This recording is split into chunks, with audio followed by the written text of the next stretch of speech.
Hi Spandana, how are you? I'm good. Spandana, first things first, you're a psychiatrist, and I am very much interested in knowing how a psychiatrist's typical day looks like.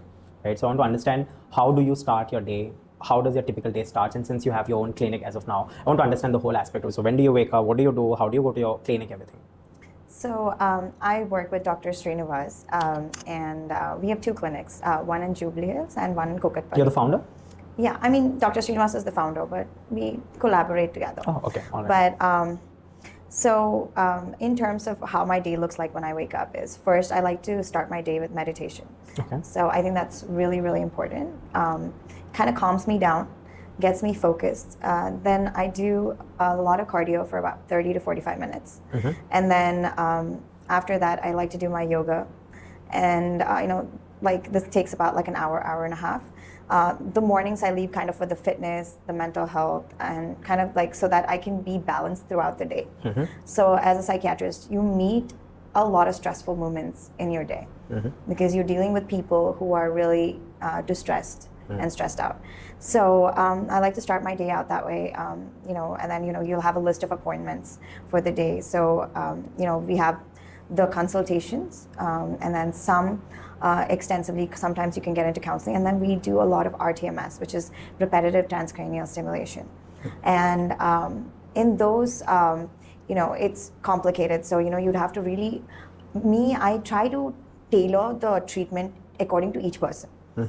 Traditionally, what happens in India is patient walks in, sits in front of a psychiatrist, they tell their problem, and psychiatrist, before the problem is finished only, they write like 5 medicines. Right. And they just hand it over to them. Right.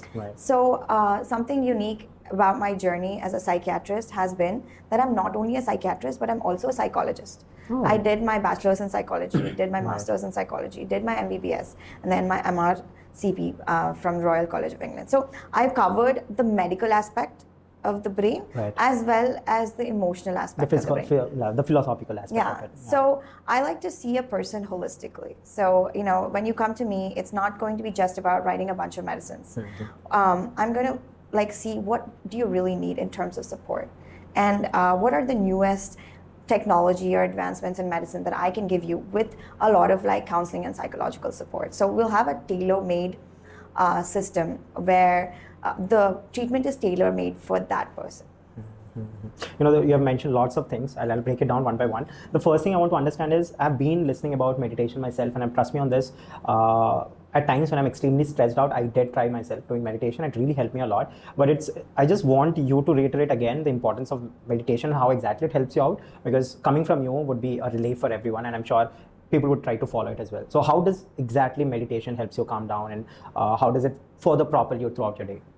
So I think meditation works differently for each person. And there are many meditation apps out there. Patients come to me all the time asking me, what meditation app should I do? And it really depends on your style. You have to go out and check which works for you. So for me, I'm really religious. So I do a Shiva meditation in the morning. So, it really makes me calm. It makes me focused. It kind of cuts down all the noise in my brain that maybe I shouldn't waste time thinking about. And how do you recommend that to people? I recommend people to do meditation first thing in the morning. Okay. Now, when you wake up, just take that extra 10-15 minutes to sit down, kind of meditate, whatever meditation app you're on, and then kind of move about your day. Right. So now we will go on to the next aspect of the conversation, where you've just mentioned about India, the mental health space in India. You just mentioned that even before someone has actually ended up telling everything, their problems, whatever they're facing, the psychologist or the psychiatrist here, they somehow write 4 to 5 medicines even before completing, right, the list of their complaints or their problems, whatever it is. I want to understand that aspect of it. How did you come to, notice these kind of things, and does it break your heart as well? And if at all it does, in what way do you think it should be done? I come from a family of psychiatrists. My own Pednana used to be vice president at the Indian Psychiatry Association. So, I knew a lot of psychiatrists growing up, and I saw a severe lack in India in terms of medications, treatments, and just the way that psychiatric patients were handled.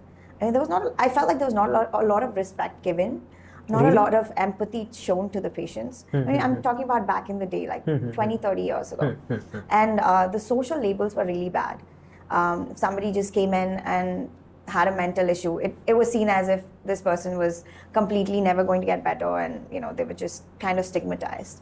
So now I feel there's been a lot of research in psychiatry and psychology as well on how to deal with patients and what kind of treatments are available for you. So I do definitely feel that India has progressed, but there's still a long way to go because people still feel scared to go to a psychiatrist, and it's not commonly shared to other people.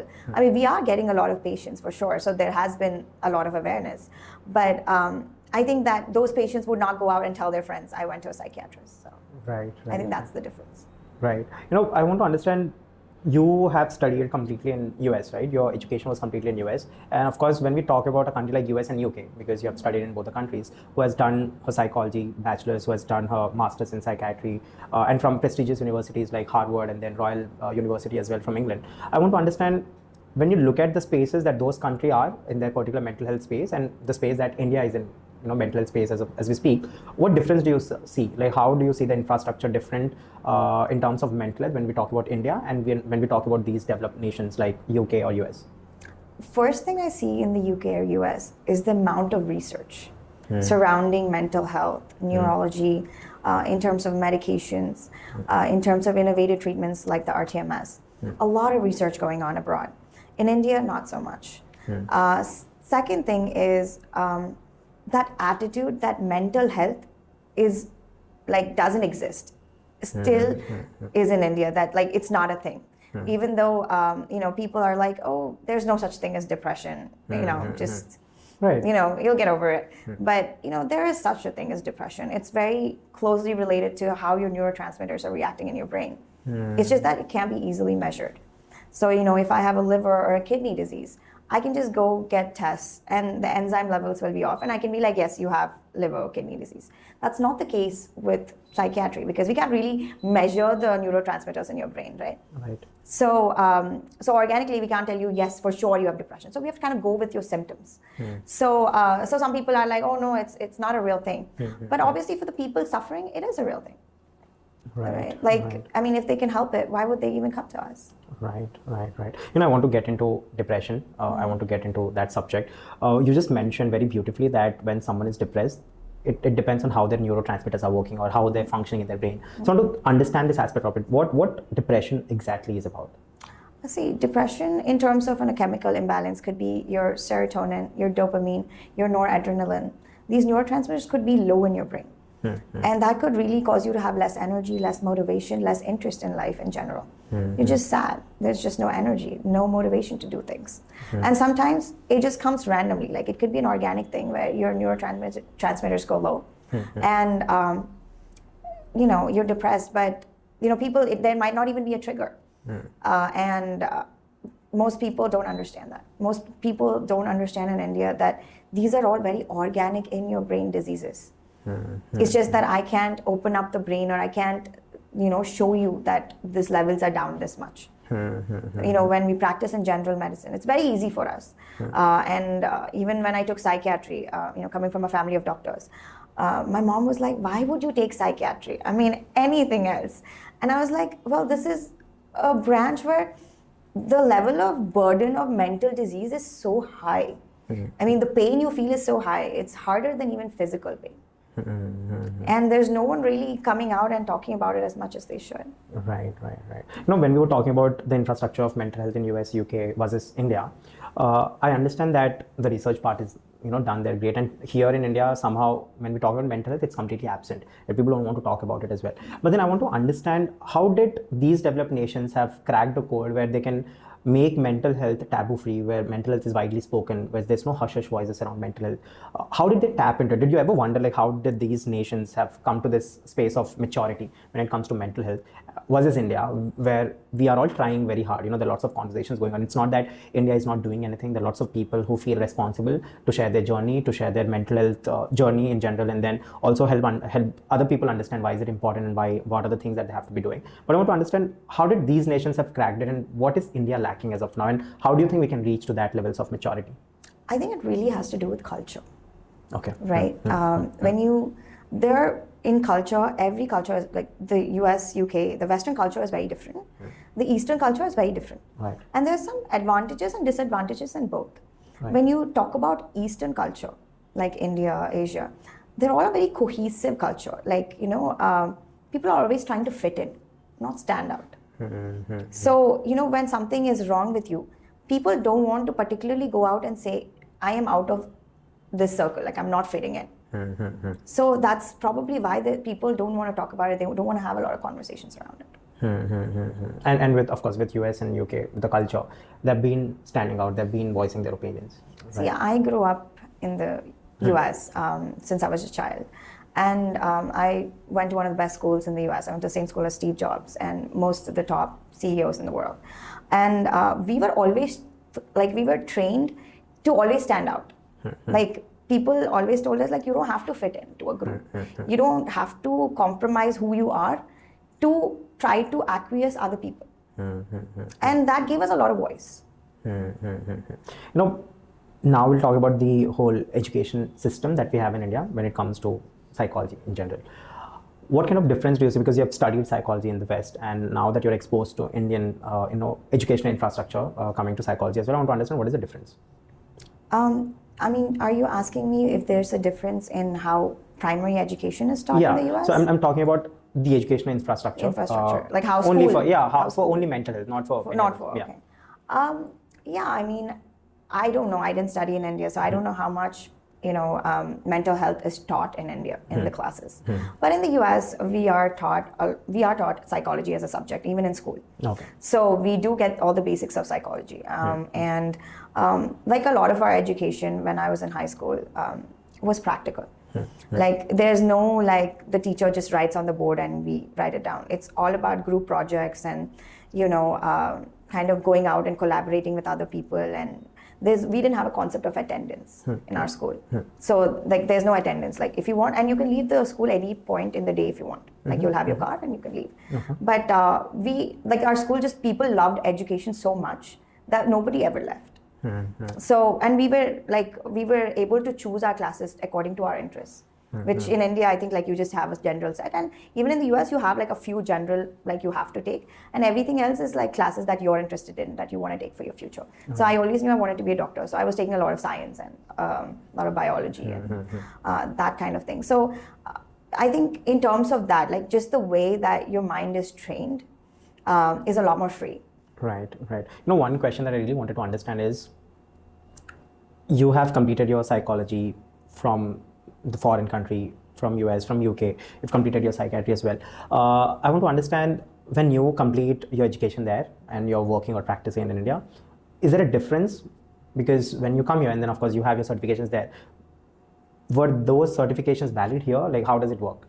Yeah, they are. They're accepted. I think the only thing is I can't use it to teach in a government college. Okay. But they are widely accepted. And the thing is, how the practice with patients in US versus India is that US is very rigid on how to practice medicine. So there's only a certain amount of patients you can see, and there's a lot of paperwork.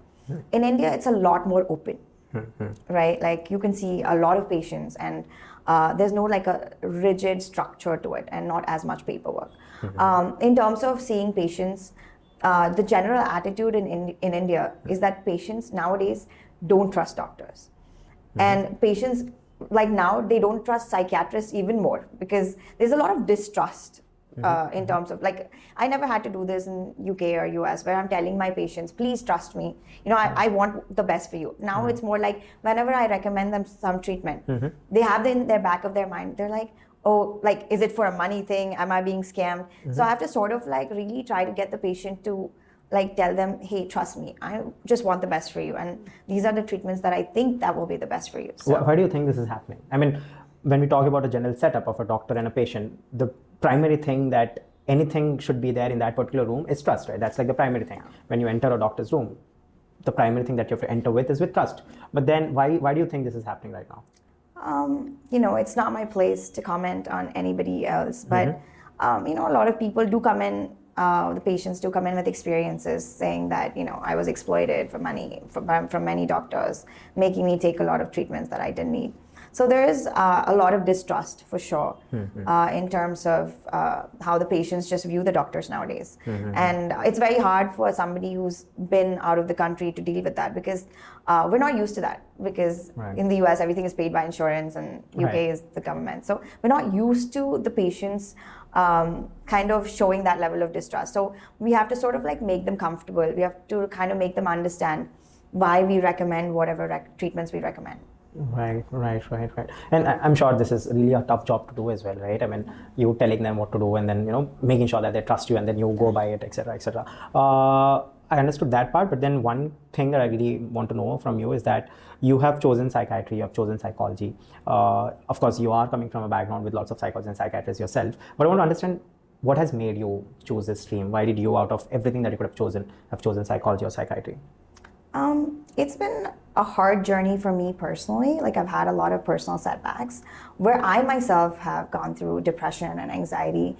And until you really know pain, you won't be able to understand it. You won't be able to help other people. Empathize. Yeah, empathize with other people in pain.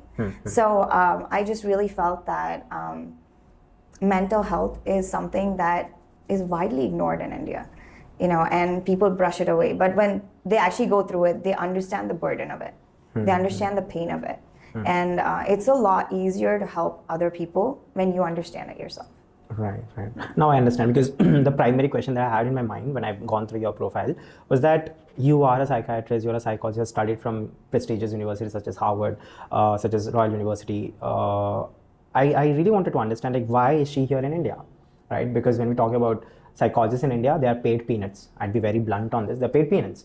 Psychiatrists as well, right? But then when we talk about institutions or countries such as US and UK, the pay structure, if I'm just talking about this kind of salary that people can draw in terms of being a psychologist or a psychiatrist in US or UK, it's way much higher than what India is paying, or I don't know how many years would it take to reach to that status as well. So why someone like you has come to India? Well, my husband is basically based out of here, but it was not only for my husband. I genuinely felt like India had a lot to discover about mental health. There's a lot of difference a person can make. And for me, it was not so much about the money. It was more about, like, how much can you really go about making a difference, right? Like, I remember when we were young, in school, and, like, obviously when you're in school in the Silicon Valley, you're always trying to change the world, right? Like, our common conversation is not like probably people have in schools here. Our common conversation is like, how do we, like, change the world? How do we make an impact? And this was like a place I really felt like I could make a bigger impact. Now I'm really interested to understand, since you mentioned how conversations in Silicon Valley happen. I want to understand, when you were studying psychology, psychiatry, let's say we'll talk about Harvard University, when you were pursuing education in Harvard University. First thing first, I want to understand the whole experience of Harvard University, because Harvard is, again, one of the top 10 universities in the world, and most prestigious, most reputed, and it just happens that if you're from Harvard, you are on a different level altogether, right? There's a big cloud surrounding it, and then there's lots of respect, prestige as well. So I want to understand, how was your experience with Harvard, and why do you think Harvard is Harvard for whatever reasons we believe in today? Honestly, I genuinely feel any Ivy League school, like not just Harvard or any great college, the thing that really makes the difference is the people around you. Wow. It's not so much that whatever you're studying or whatever, it's the same stuff, but it's the people around you. Like, even my school, it's not that in our school we were studying like 16 hours a day or something like that. It was just the people around you. Like, most of the people, like, it's just the freeness of the mind, to be with people who kind of uplift you and encourage you and sort of like give you this kind of environment where you can thrive. And I think that's what really good colleges do for you. They kind of open up your mind to doing innovative things, to being innovative people, and just not being stuck in things that really don't matter, and just the mindsets is great. Right. Wow. I think you've really debunked it today once and for all. I'll definitely put that. I've got my first reel. I'll be posting this. But having said that, when we talk about mental health in India and US, of course, you have mentioned what is the difference that you find. But I want to understand, how do you, as a psychologist and a psychiatrist, how do you think you will be able to make those ripples in this infrastructure? How do you think is your way of trying to make sure that you bring that aspect of mental health, the sense of, yes, it is there, yes, it is present, yes, it is true in India, and how do you want to curb this problem of not people taking mental health seriously? I think it's not just me, it's a collective voice of psychiatrists, psychologists, guidance counselors, teachers, coming out and saying that we need to understand that the reality is here. The reality of mental health is here, that it's not a hoax. And for me, I want to make ripples in getting innovative ways to solve the same problems, like the rTMS. It's a magnetic therapy. It's been working wonderfully well. I think I've done about 800 to 1,000 people. I've published 3 international articles on it this year, 2 in the International Journal of Medicine. And, I've seen so much difference because psychiatry, these kind of depression or schizophrenia or bipolar, it's not easy to treat them. You need the right cocktail of drugs. You have to be very good at the right cocktail of drugs. Wow. Right? Anyone goes here and there, people could die. So it's very important you know the right cocktail that will be just enough and not lethal for you. And also supplement with these kind of treatments. And people have, some people have felt 60 to 70% better. People who came to me with anxiety in 12 sessions in 2-3 weeks. So that's a huge improvement in psychiatry. We haven't seen those kind of numbers, those percentages in a very long time without these innovative treatments. Right. So I'm really glad that we were able to get this to India, and I really hope that if you are going through these issues, try them, because these are treatments which almost have 0 side effects. Right. So I urge people to sort of listen to the doctors, trust them, and work on things to make yourself better, and just not leave it on the back burner. Right.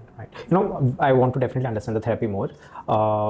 Repetitive transcranial magnetic therapy, right? I want you to help me understand what is it exactly, and how does it actually help people with different disorders, schizophrenia, let's say, or bipolar disorder, etc., that you mentioned. I want to understand, how does it practically work? What is it exactly? So it's a very complex treatment. Carla Mind Center has the best rTMS machine in the world.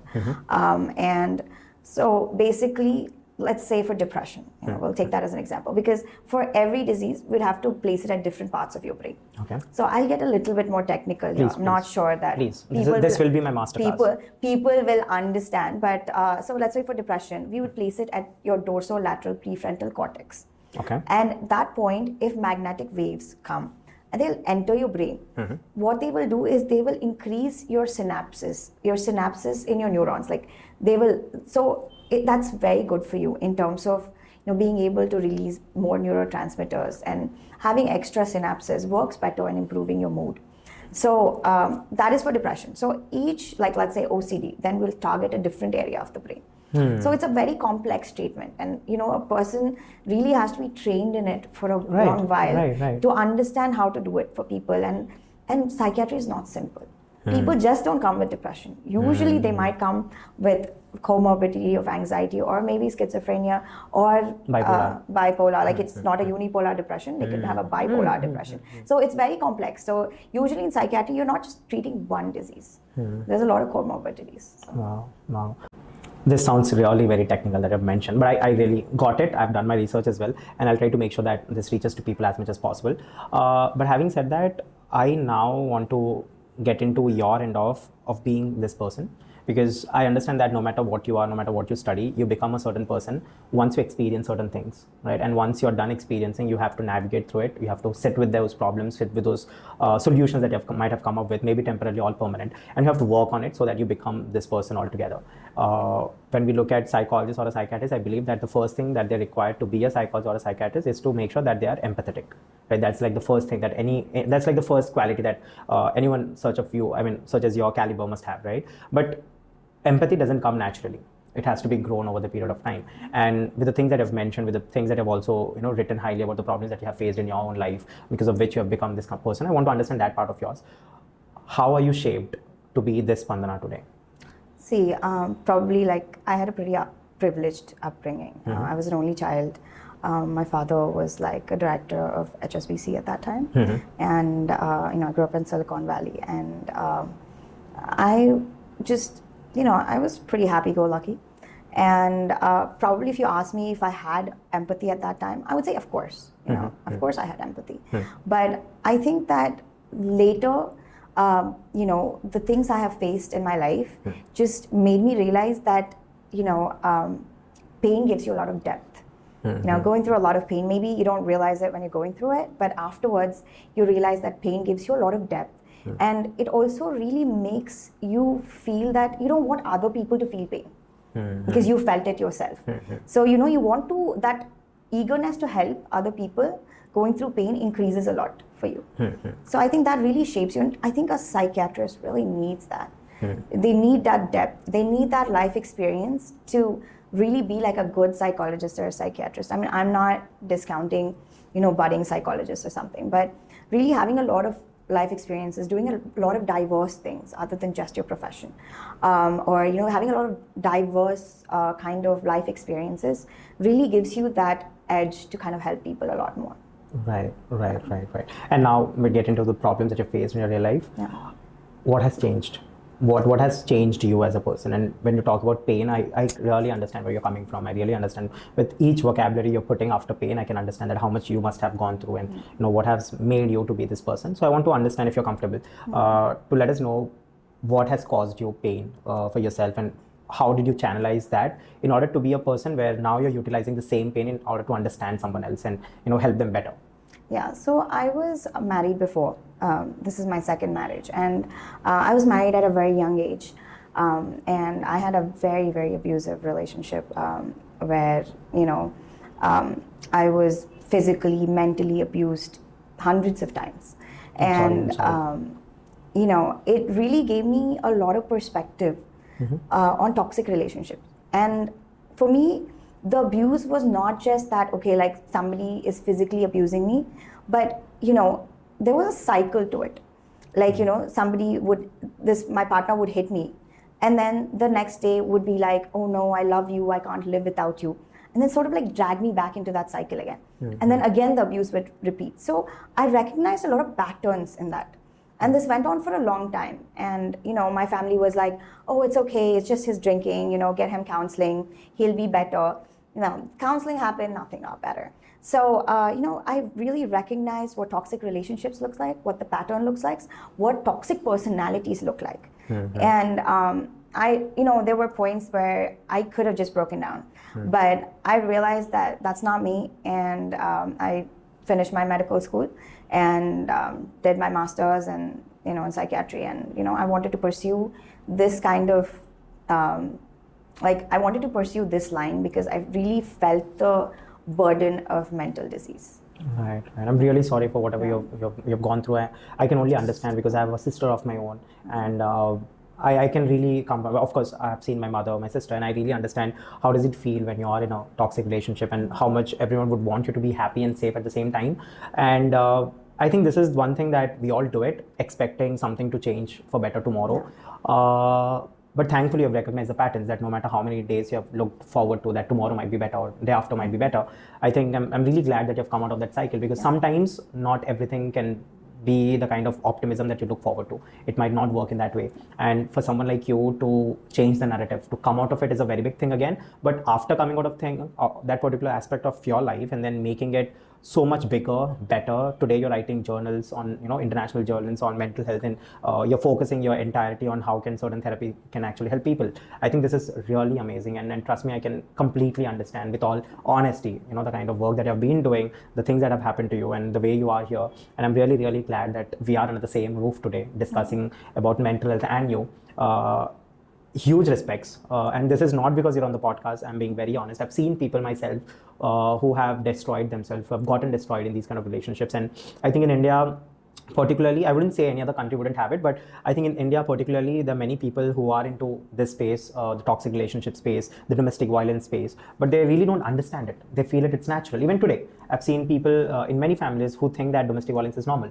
right? And somehow the narration, when we talk about a patriarchal society in India, I think somehow the narration has blurred completely in terms of drawing what's right and what's wrong, right? And most of the times parents, they do tell, they do look forward for you to have a better life and to compromise on most of the things. But I think there's certain things that you cannot compromise on, and you shouldn't be compromising on it as well, right? So I want to understand that aspect of yours when you're extremely low, when you're extremely not so confident, when you thought that maybe this is something that I have to deal with for the rest of my life, and then suddenly something has happened and you've come out of it. I want to understand that space of yours. How did you, being low, how did you, being from someone who's helpless to someone who has rose like a phoenix bird? I want to understand that phase of yours. So honestly, there was a time where I was really, really low, and recently I gave a talk on this, and it's basically like a black pit of darkness, and nobody's throwing you a rope to get up. Like, you have to do it yourself. And I think that having a lot of faith helps. Even in my darkest times, I was very religious. I really believed that God would, get me out, and I did. And like, I really believed that a higher power would always guide me out, and that was a way that I dealt with my depression and me getting out. And it did turn out so much better. Like, I remember telling my husband that like when we got married, like if I had to write my marriage, like maybe as a kid, like you dream of marriage or you write about what you want in your marriage. When I was married, my current husband, God wrote it for me so beautiful that I wouldn't even been able to write it for myself. Wow. So. Right. How's everything now? Are you happy? How's everything? Oh yeah, very happy. I think, like, honestly, my husband is like my best friend, my inspiration, and like, he's just been there throughout my whole journey. Right. So. Right. I'm really happy for you. But having said that, I want now to get some tips from you for a happy married life, because you've seen the bads and now you're seeing the best. So I want to understand what, according to you, are the right ways to make sure that you lead a happy marriage life. And at the same time, I want you to help people understand how a bad marriage looks like, so that they can recognize it, and at the same time, they do something so that they don't spoil the rest of their lives. Yeah. So I think the key to a great marriage is that being absolutely vulnerable. And people don't talk about this. They're like, oh, you should be friends, you should be that. Yeah, all of that is true, but being absolutely vulnerable. You're debunking everything today. Right. Yeah, so you have to be absolutely vulnerable. You have to show the deepest and the most vulnerable parts of yourself. Only then, you'll really understand each other and get that depth of love or friendship. And I think me and my husband, we were friends for a long time. I mean, we were acquaintances, then friends.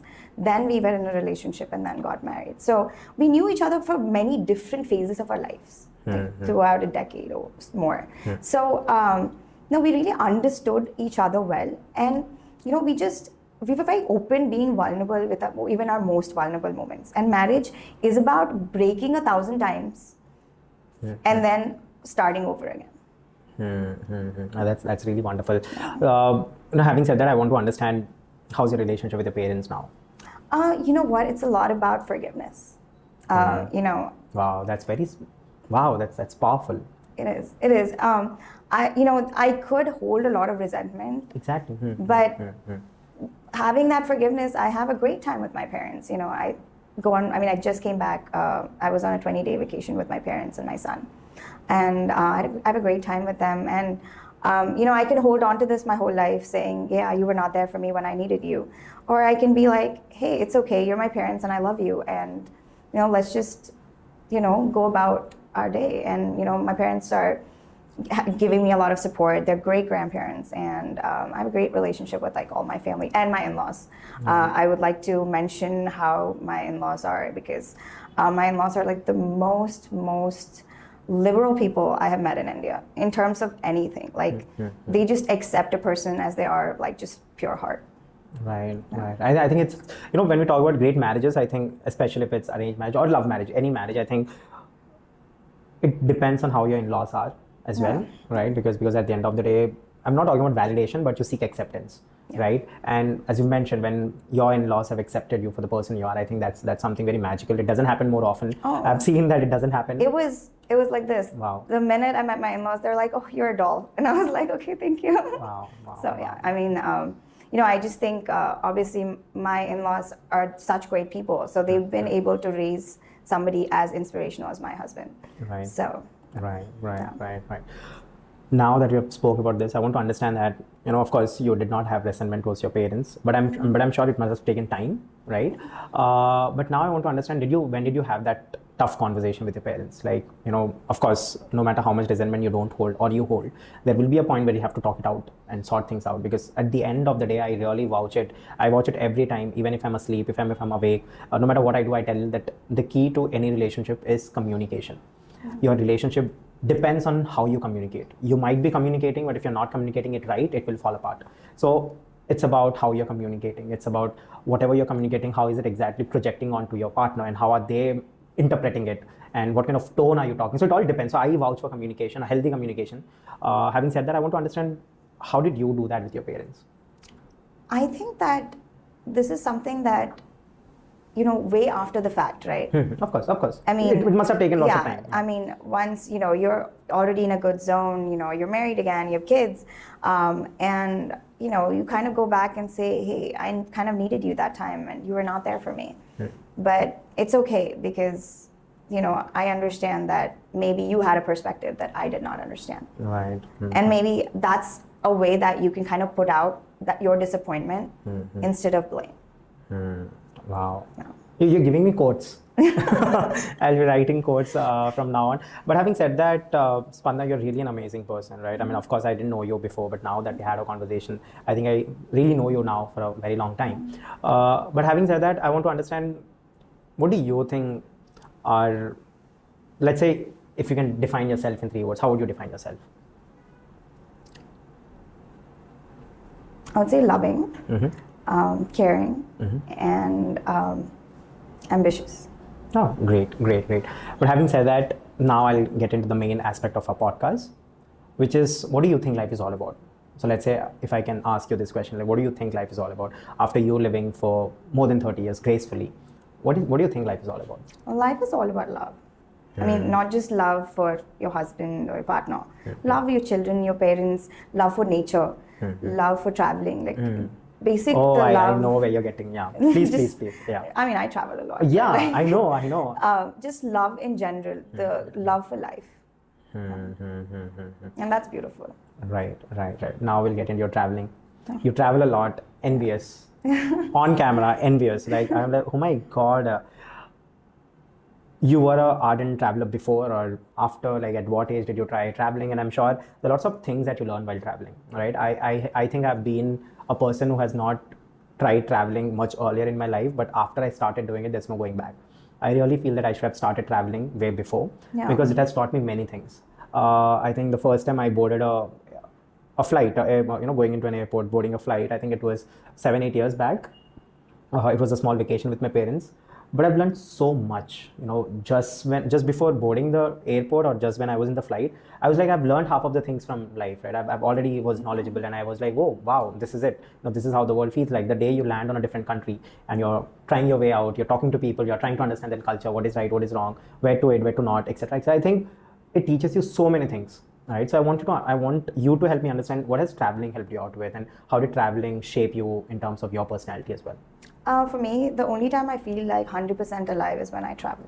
So, I think I've probably done about 12 countries in the last year.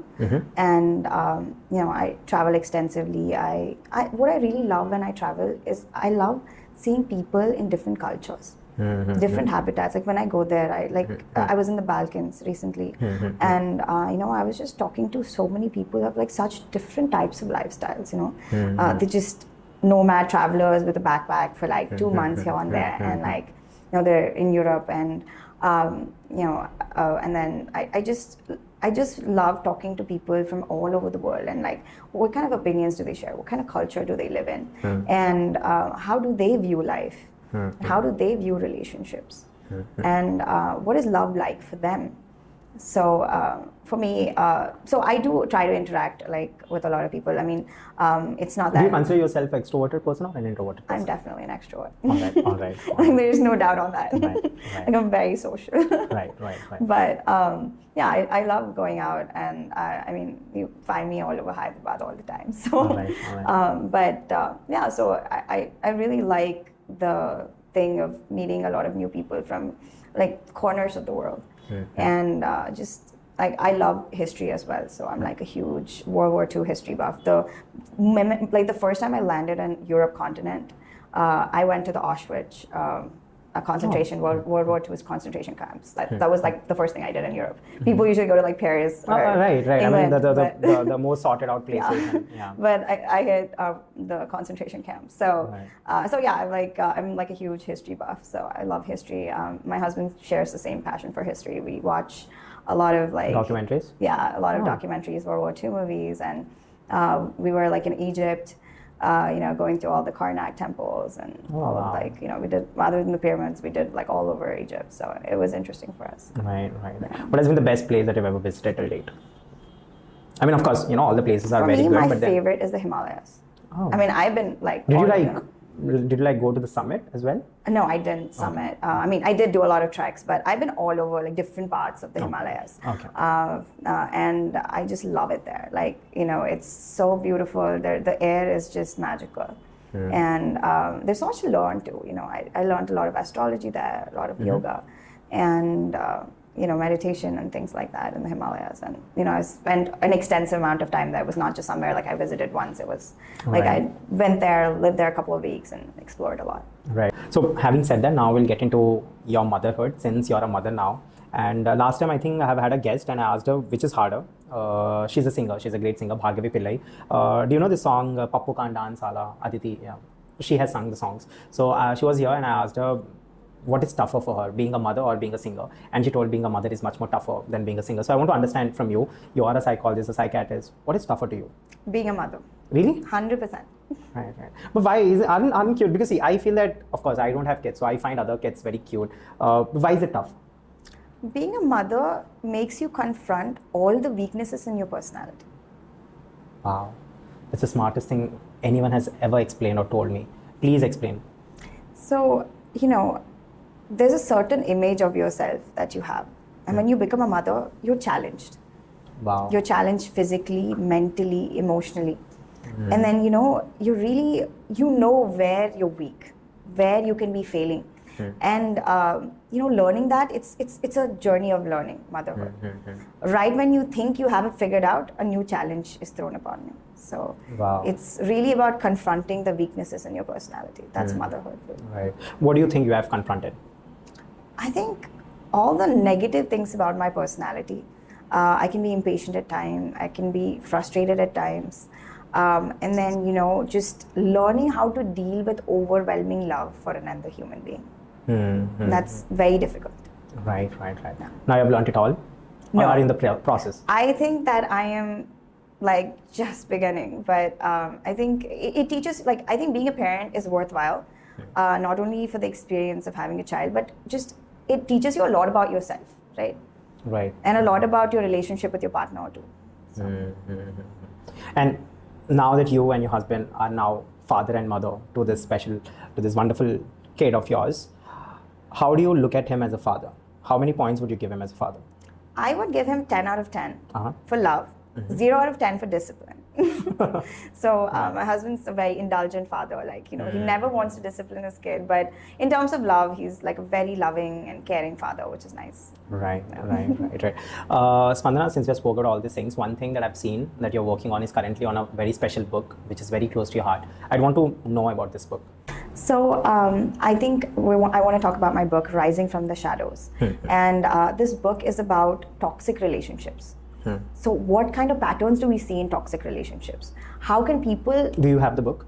No, unfortunately, I don't have the copy of the book. It's it's with my editor, but pretty soon I'll release it. So I think it's a book that everyone should read, not just men or women, because I think a lot of people are in toxic relationships, but when they read these patterns, it's like an aha moment for a lot of people. Wow. They can really connect with that. They can connect with a lot of the stuff. So when a lot of my patients come, they are in toxic relationships.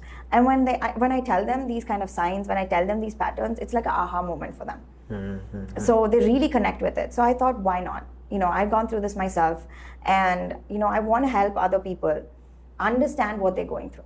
Okay. Because it's not so easy to decode these things.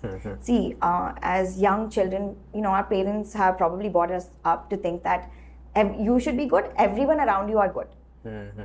As we grow up, we realize that's not really true. Right. But how much it's not true is the extent we need to look at in terms of toxic relationships. And really, we have to kind of get away from these patterns that mental and physical and sexual abuse are okay in relationships. Nobody should be telling you, I abused you because I love you too much and I couldn't stop myself. That's the kind of behavior patterns as a society that we should be moving away from. Right. No, especially India has to learn a lot. I think the current law is not that favorable when we talk about marital rape, when we talk about domestic abuse. Of course, there are stringent laws, but at the same time, I think there should be better laws. There should be better regulation at these laws, and I think we should have a holistic look, on these kind of topics as well when it comes to jurisdiction, especially. And I really am glad that you have written you have expressed your learnings through your experiences into a book which is available for others to read. But at the same time, it takes lots of courage, Spandana, to actually come out of it. And I'm sure the person you are, the kind of family you come in, I'm sure there would be lots of people who tell you not to, right? Not to share, it's okay, past is past, right? Bygones are bygones, it's okay, don't be like that person, focus now, etc., etc. Lots of people might say no to you, but after all those things, you're writing, right? So I want to understand what has been those initial naysayers and how did you tackle that, and how did you have been not just vulnerable through your relationship with yourself but also with others who you really want to touch and change? I really believe that forgetting the past is basically having it repeat again. So it's definitely these kind of things have to be talked about. And yeah, people have told me a lot, why talk about this kind of abuse? It's in the past, you don't have to bring it up. But I do.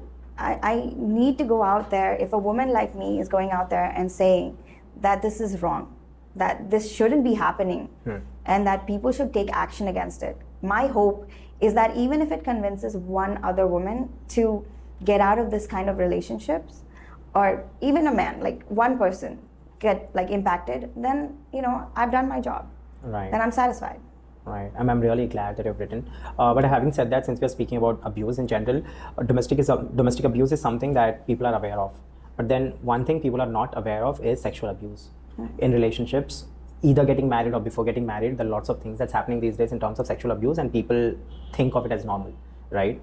Which is not. Right, there are lots of disrespectful things that's happening, lots of things that doesn't happen out of your consent, etc., etc. So I want to shed light on that aspect. I want you to help us all understand what does or how does sexual abuse looks like, and what can we do if someone is suffering in that particular problem. I really think it's awareness and being able to go out, having the courage to say that happened to you, and they getting the right kind of resources to deal with it. Because all of these kind of abuse, whether it's physical, mental, sexual, you really need to process it in a good way. And you really need that kind of professional help to process it too. So, I would encourage people to get the help they require. Well, thanks, Spandana. Thanks for sharing all of these things with us.